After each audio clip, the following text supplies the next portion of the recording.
언론 보도에 대한 다양한 궁금증을 짚어보는 사실은 이렇습니다. 시간입니다. 먼저 이유리 팩트체커 전해주시죠. 네, 13일부터 마스크 착용 의무화가 시행되고 있죠. 대중교통이나 의료기관은 물론이고 식당이나 카페 등 다중이용시설에서 마스크를 꼭 써야 합니다. 그렇지 않으면 최대 10만 원의 과태료를 부과하기로 했습니다. 이 소식이 전해지자 여러 궁금증들이 나오고 있는데요. 특히 카페나 식당에서 손님이 마스크를 쓰지 않으면 그 과태료를 업주가 내게 된다는 내용이 일부 온라인 커뮤니티에서 확산되고 있습니다.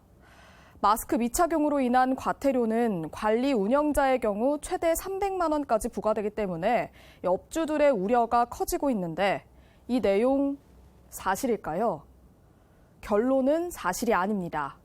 단순히 가게 손님이 마스크를 착용하지 않았다는 이유만으로 업주에게 과태료를 부과하진 않습니다.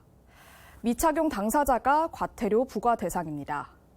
다만 업주가 연대 책임을 지지 않으려면 마스크 미착용 고객에게 마스크를 써달라고 요청해야 합니다.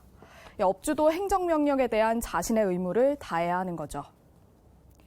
코로나19 사태 장기화로 경영 악화를 겪고 있는 항공업계. 최근 한 경제지에서는 LCC, 즉 저비용 항공사들이 연말을 앞두고 직원들을 무급 휴직시킬 것이란 보도를 냈습니다. 현재 LCC들은 정부의 유급 휴업 휴직 지원금을 받고 있는데요. 정부는 사태 장기화로 지원을 2개월 더 연장했지만 이마저 곧 끝난다는 겁니다. LCC 직원들 무급 휴직의 칼바람을 맞게 될까요? 그렇진 않습니다. 유급 휴업휴직 지원금의 혜택이 끝난다면 무급 휴업휴직 지원금을 신청할 수 있기 때문입니다.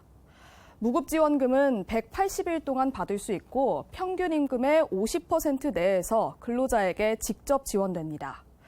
알아보니 6개의 주요 LCC들은 무급 지원금을 받기 위한 계획서를 지방고용노동관서에 제출한 상태입니다.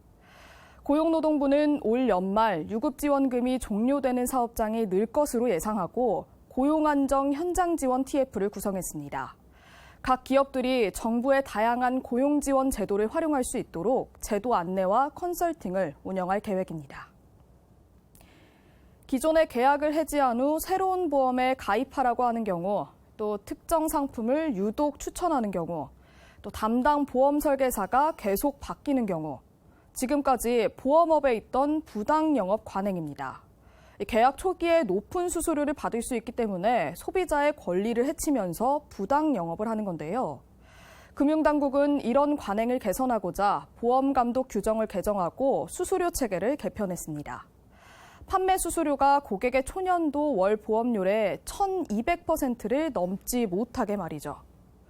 그런데 최근 한 언론에서는 이 법이 보험회사 소속 설계사에게만 해당되고 GA, 즉 보험 대리점 설계사에겐 적용되지 않는다고 지적했습니다.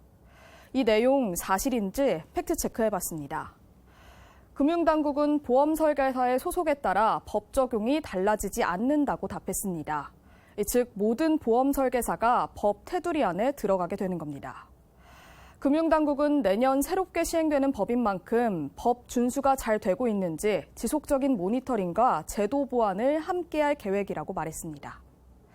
지금까지 다양한 궁금증에 대한 정확한 팩트 전해드렸습니다.